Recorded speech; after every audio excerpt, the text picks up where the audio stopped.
Have you ever considered yourself a Star Wars fan or even a fan of the games? If your answer was yes to any of those questions, buckle up because I got some news here cooked up for you. We all know how massive the Star Wars universe really is and how cherishing and rememberable the games were, like Lego Star Wars or Star Wars Battlefront on the PlayStation 2 or Xbox. Oh my goodness, I spent so many hours on that game. Even the underrated Star Wars games like Star Wars The Force Unleashed. What do you guys know about that game? Well, if you guys did not know, Star Wars is coming out with two major projects. One being Star Wars Outlaws, which we will get into another video later on, and another one being Star Wars Eclipse. LucasFilms, the company that produced the movie Star Wars, also has a game production company called LucasFilms Games, and they are working on this massive project with another company that goes by the name Quantic Dream, which you all know is a company that produced the games Detroit Become Human and Beyond Two Souls. Now, according to this update that I'm reading on GamesRadar.com, Star Wars Eclipse is a new action-adventure from Detroit Becomes Human developer Quantic Dream, featuring multiple characters and a branching narrative. We will be exploring a story that takes place in a High Republic era of the Star Wars timeline. And the most insane detail about this game is that it has absolutely no game over and anyone can die in this game, which means if your character dies, you automatically get sent to another character randomly wherever out in the universe in this Star Wars game. The game was announced back in 2021 by Quantic Dream. Since then, we haven't heard anything but rumors.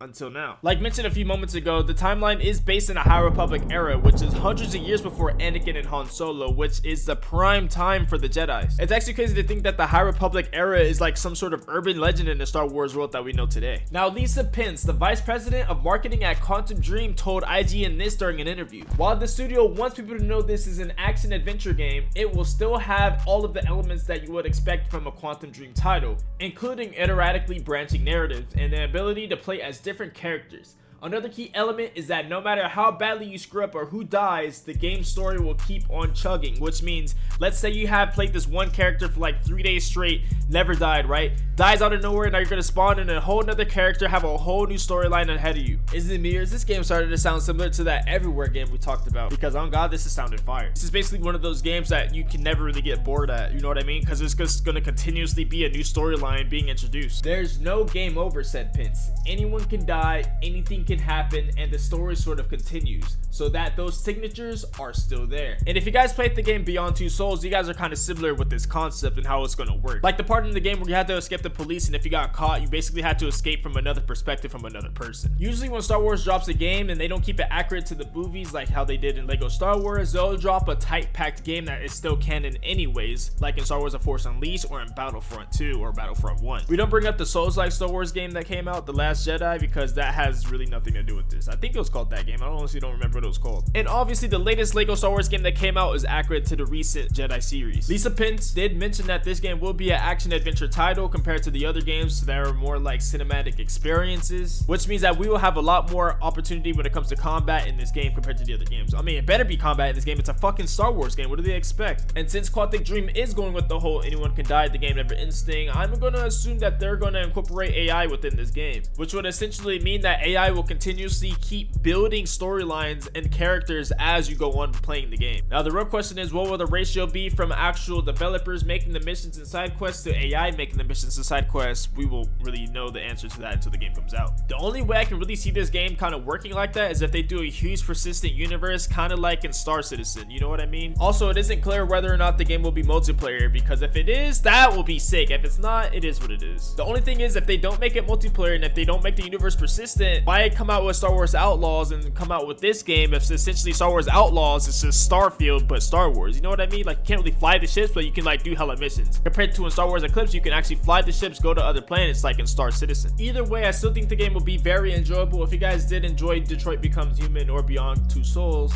you guys will probably really enjoy this game as well. And personally, what I'm a huge fan of, no matter how much you play the game, you're gonna get a completely different outcome of the story, and I think that is absolutely insane. You know what I mean? That shit is just dope. Like over and over and over again, and something different happens. Oh my god, that's we need more of that. We need more games like this. Now I think the biggest question overall is, since this is based in the High Republic era, will we get to experience not only Jedi lives but also Sith lives, Android lives, alien lives? I'll be fine. I'm just very glad that we actually got some updates on the game, because I wasn't gonna make a video on this game at first because I honestly thought that the game was not gonna come out. I thought the game was gonna pull a Beyond Good and Evil 2. Jesus goodness, that game was gonna be so good if it actually came out. Oh my god. Linda Pence did confirm the development of the game is still in the works by saying, "Can I say it still exists? Because it exists." She told IGN that. It's not ready, it's simmering. A Chinese game company that goes by the name NetEase has actually bought ownership in Quantic Dream last year, but Linda Pitts actually insisted that the developers actually take their time on the game. She said one of the amazing things about working with NetEase is that they're not imposing release dates on us. Quantic Dream has always released games when they're ready, and I think the high level of quality you get when you buy a Quantic Dream game is a testament to the value of the approach, and it's the same exact thing with Star Wars Eclipse. So you will know, but it's too early right now to give any updates on it. Me personally, I agree with her. I'd much rather play a game that they took their time on compared to playing a rushed game like Anthem and then we get complete shit. Like, really think about it. Imagine if Rockstar Games dropped GTA 6 3 years after GTA 5 came out. It would be nowhere near as good as it's gonna be when it comes out. Now, I personally didn't play Detroit Become Human, but I did watch Let's Plays of it, and the game was absolutely amazing. And coming from a personal standpoint from the game Beyond Two Souls, oh my goodness, the narrative cinematic, oh my goodness, it was so beautiful, so perfectly well done. Again, the game was also only announced in 2021. GTA 5 was announced in 2011, didn't come out until 2013. So if this game comes out around 2025, 2026, I honestly wouldn't be that mad. Anyways, that's it when it comes to this video. What do you guys think? Do you guys think that this game is actually going to come out, or do you think that the game will pull up Beyond Good and Evil 2? And I just want you guys to remember this one thing. There's only one of you. I love you. Peace. Gone.